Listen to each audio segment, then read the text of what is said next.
ជំរាបសួរពុកម៉ែបងប្អូនទាំងអស់គ្នាខ្ញុំនឹងនាំអ្នកទាំងអស់គ្នាទៅទស្សនាទីតាំង resort មួយកន្លែងដែលមានឈ្មោះថា Mountain View តោះយើងចេញដំណើរទៅទាំងអស់គ្នា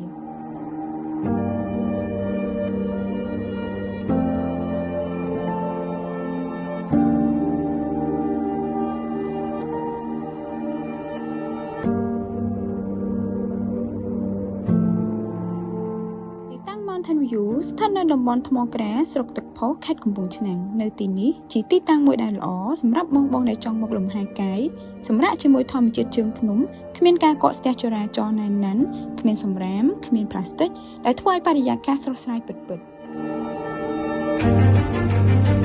នៅទីនេះផ្ដោតសំខាន់លើការកាត់បន្ថយការប្រើប្រាស់ផ្លាស្ទិកដែលបងប្អូនអ្នកមកកម្សាន្តអាចប្រើប្រាស់ជាសម្ភារៈផ្ទាល់ខ្លួនដូចជាសម្ភារៈបោះតង់